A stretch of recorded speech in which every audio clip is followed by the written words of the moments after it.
धन्यवाद। क्या कहेंगे जीत पे? ये जीत इंडिया अलायंस ने जो कुशासन के खिलाफ संघर्ष किया और तमाम मैं समझता हूँ कि ये चुनाव की जीत यहाँ की आम जनता की जीत है, उन इंडिया अलायंस के नेता कार्यकर्ताओं की मेहनत की जीत है और जो संघर्ष की जीत है। मैं समझता हूँ जिस तरह से 14 और 19 में भारतीय जनता पार्टी ने और उसके अलायंस ने क्लीन स्वीप किया था, ये पहली बार बराबरी का हिस्सा हुआ और वो संघर्ष का है, क्योंकि शेखावाटी आजादी से पहले और आजादी के बाद आम जनता में जब भी तकलीफ आई है, संघर्षों में सबसे अग्रणी रोल अदा किया है और अभी भी इस तानाशाही सरकार के खिलाफ निश्चित रूप से चुनावी जंग में संघर्ष किया। कारण मानते हैं सर जीत के? जो भी कुशासन में किसान, मजदूर, नौजवान, व्यापारी, कोई वर्ग छोटा नहीं, मतलब बड़ी बड़ी कंपनियों के लिए दो व्यक्तियों की सरकार थी और दो कंपनियों के लिए सरकार थी, केवल और केवल उनके लिए, मुनाफे के लिए सब योजनाएं उनके लिए थी।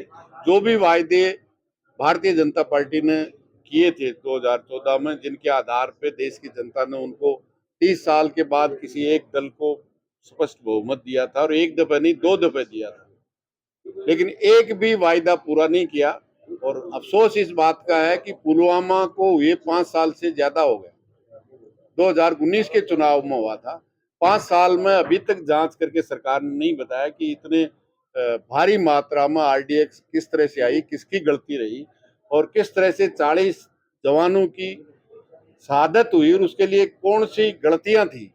मैं समझता हूं देश का जम्मू कश्मीर का राज्यपाल जरूर कुछ क्लू दिया है, लेकिन 5 साल में देश की सरकार ने देश की सुरक्षा के साथ जो खिलवाड़ हुआ उसकी जांच करके आज तक नहीं दी है। तो न केवल खिलवाड़ किया है, बल्कि देश के जवान और देश की सुरक्षा के साथ अग्निवीर जैसी खतरनाक योजना इस देश की सुरक्षा के साथ और देश के जवानों के साथ जो देश का जज्बा इस शेखावाटी में है, राजस्थान में है, तो वीरों की धरती है, निश्चित रूप से बहुत बड़ा खतरनाक काम किया है। जबकि 2 करोड़ को नौकरी और काम देने की बात करते थे, किसान को आमदनी दूनी करने की बात करते थे। एनडीए और इंडिया गठबंधन में अभी इस तरीके से बयासी है, छियासी है, इस तरीके से कि नीतीश कुमार है, एनडीए से इंडिया की तरफ आ सकते हैं, क्या लग रहा है? अभी ये तो है कि भारतीय जनता पार्टी का आंकड़ा क्या आता है। एनडीए में तो जो भी 7 दल हैं, समझता हूँ कोई भी रहेगा नहीं अगर भारतीय जनता पार्टी को 272 नहीं मिलेगी। उससे तो दूर ही है, 272 से दूर है तो डूबती नैया से चूहे भी कूद जाते हैं। इंडिया को एक भी नहीं रहेगा। और जिस तरह से तानाशाही की है, जीएसटी आने के बाद पूरे देश का टैक्स 90% देश की सरकार के पास जाता है और राज्यों का हिस्सा वो देश की सरकार देती है।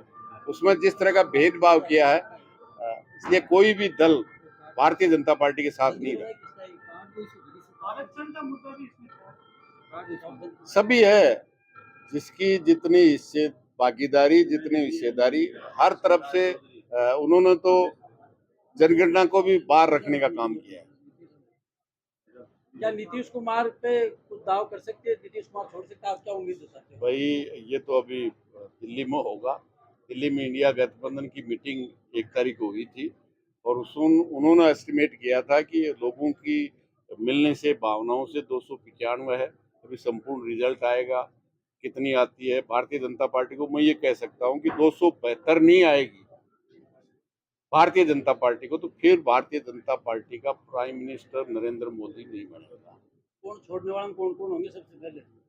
भाई जो इनके साथ थे, जब भारतीय जनता पार्टी अछूत पार्टी थी, जब शिवसेना और अकाली दल उनके साथ थे, उन सबको मिटाने का काम किसने किया? इसी नरेंद्र मोदी ने किया है।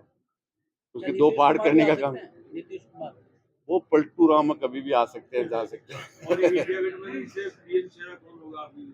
वो तमाम इंडिया गठबंधन के दल बैठ के तय करेंगे, वही हो जाएगा। पीएम की कोई लड़ाई नहीं है और मार्क्सवादी कम्युनिस्ट पार्टी तो वो है जो पीएम बना रहे थे 96 में, उसको भी ठुकराया। इसलिए पद के लिए सीपीएम और न इंडिया गठबंधन का कोई दल है ऐसा दावा करता है, निश्चित रूप से। न कब